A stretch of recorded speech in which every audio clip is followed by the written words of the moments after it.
حضور صلی اللہ علیہ وسلم کے پاس ایک مہمان آ گئے رات کے وقت میں. جب وہ آئے تو حضور نے پوچھا کھانا کھانا ہے؟ تم نے کہا کھانا ہے. جھوٹ اور بھوک کو جمع کرنا منع ہے. کہا جی کھانا ہے. تو حضور صلی اللہ علیہ وسلم نے فرمایا ازواج مطہرات کے گھروں میں پتہ کرو کچھ ہے. حضرت ام سلمہ کے گھر میں پتہ کیا تو کہا یا رسول اللہ 4 دن سے روٹی نہیں پکی.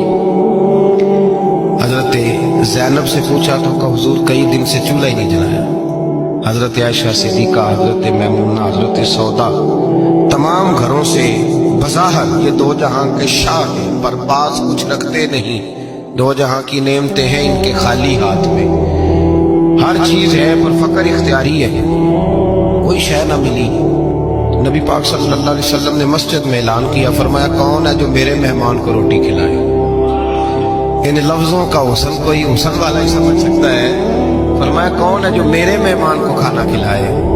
تو ایک صحابی لے گئے اور اٹھے وہ صحابی جو صحابہ میں غریب تھے، ایک انصاری جو غریب آدمی تھے.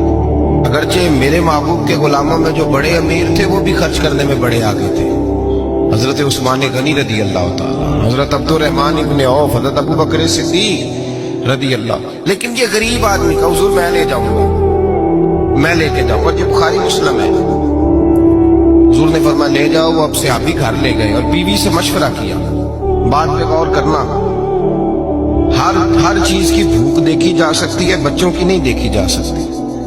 اور ساری حضور کے مہمان کو گھر لے گئے، جا کے بیوی سے مشورہ کیا. کہا بھلی مانس گھر میں کچھ ہے؟ اس نے کہا تھوڑا سا بچوں کے لیے کھانا رکھا ہے. بچوں کے لیے.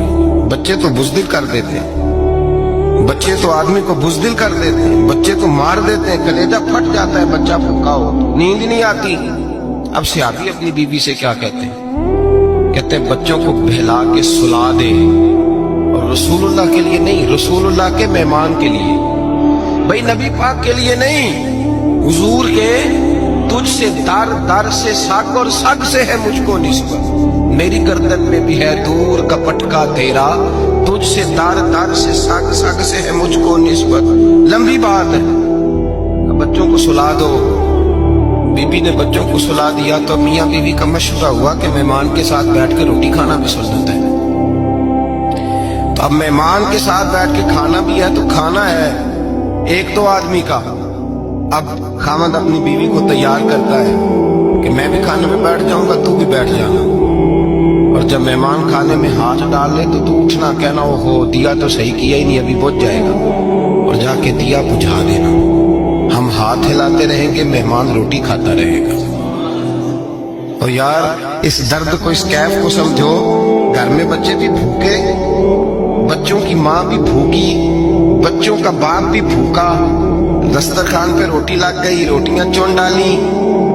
بی بی اٹھی کہنے لگی او ہو چراغ تو صحیح کیا ہی نہیں، یہ تو بجھ جائے گا. حوصلے مند بی بی جس نے بچے بھوکے سلا دیے. اور بھوکے سوئے ہوئے بچوں کی بھوکی اماں اٹھی اور اپنے خامند کی تابے داری میں اٹھی. میں گڈی تے ہاتھ ڈور سجن دے وہ جنج رکھے کونج رہنا ہے. اٹھی اور اس نے نہ دیا ٹھیک کرنے کے بہانے بجھا دیا. مہمان روٹی کھاتا رہا اور رسول اللہ کے نوکر قربانی دیتے رہے. اور روٹی کھا کے سیر ہو کے بستر بچھایا تو سو گیا. یہ میاں بیوی ساری رات بچوں کی طرف دیکھتے رہے اور غور کرتے رہے اور راضی رہے کہ ہم نے حضور کا فریضہ نبھایا ہے. قربان جاؤں محبوب پہ، بے خبر ہو جو غلاموں سے وہ آقا کیا ہے. وہ صحابہ وہ اگر قربانیاں دیتے تھے تو جو اعزاز ملتا تھا وہ بھی بڑا شان والا ہے. صحابی کہتے ہیں میں فجر کی نماز پڑھنے مسجد آیا، پہلا قدم رکھا تو میرے کریم بولے.